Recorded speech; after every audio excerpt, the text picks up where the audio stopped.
Wire, ठीक है। हाँ, अगर आप यहां से डेडिकेटली पढ़ाई करना स्टार्ट करते हैं तो हो जाएगा, सब कुछ हो जाएगा। अभी बहुत बड़ी जर्नी बाकी है। आपका बैकलॉग होगा तो वो आपको कंप्लीट करना पड़ेगा, ठीक है। बट हाँ, पढ़ाई करने से हो जाएगा। सिर्फ इलिप्स से पढ़ना स्टार्ट कर दूं तो हो जाएगा कि नहीं जी? सर्कल, पैराबोला और वो स्ट्रेट लाइन, उनका क्या करोगे? ठीक है, हाँ, ऐसा नहीं चलता है जी, ठीक है। और ये अपना 10वीं वाला एटीट्यूड छोड़ दीजिए। 10 चैप्टर आने हैं टेस्ट में, हमने 5 छोड़ दिए, 5 पढ़ के गए, हम पास हो गए, ढोल बजा रहे हैं। वो सिर्फ और सिर्फ स्कूल के एग्जाम्स में होता था, या बोर्ड्स में भी आप बोल सकते हो 50% तक चल जाती थी बात। यहां पर ऐसा नहीं होगा, समझ में आया? आपको सारे चैप्टर्स पढ़ने पड़ेंगे up to a optimum level. कम से कम इतना आपको सभी चैप्टर्स में आना चाहिए। जैसे इमेजिन कि एक बच्चा है जिसने स्ट्रेट लाइन छोड़ दिया, तुम्हारी, चलो मैं एक रियल एग्जांपल दे देता हूं। मान लो एक बच्चा आता है मेरे पास, सर स्ट्रेट लाइन मुझे डिफिकल्ट लग रहा है, मैं छोड़ देता हूं, सर्कल भी छोड़ देता हूं। और स्ट्रेट लाइन से सीधा एक सवाल आएगा, एक पॉइंट दे रखा है, एक लाइन दे रखी है, इमेज बताओ। सर ऐसे सवाल जेईई मेंस में आते हैं? हाँ जी आते हैं, तभी तो बता रहा हूं। अब मान लो उस बच्चे ने वो पूरा चैप्टर छोड़ा और सवाल ये आया हुआ था उसके शिफ्ट में, उसके पेपर में, जेईई मेंस में, कि एक पॉइंट की एक लाइन में इमेज बता दीजिए, काम खत्म। अब बताओ उसने छोड़ के सही किया कि गलत?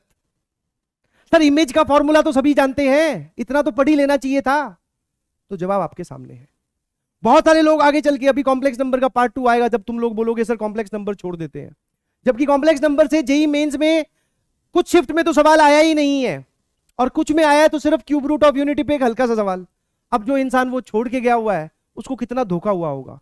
क्या आप एक कॉम्प्लेक्स नंबर का आर्ग्यूमेंट निकालना नहीं जानते? हाँ सर, उस पे सवाल आए हुए हैं।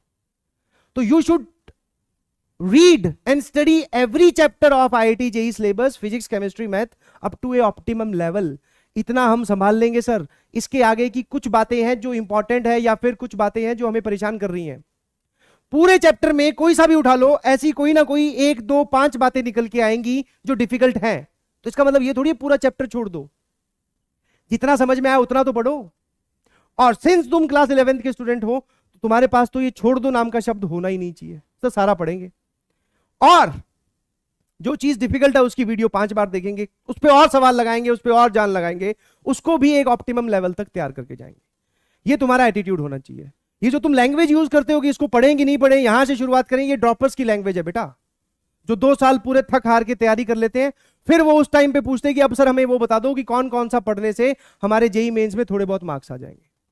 तो ये आपकी लैंग्वेज ही बता रही है कि आप विनर्स एटीट्यूड की तरफ तो नहीं जा रहे हैं, कुछ और ही होने वाला है।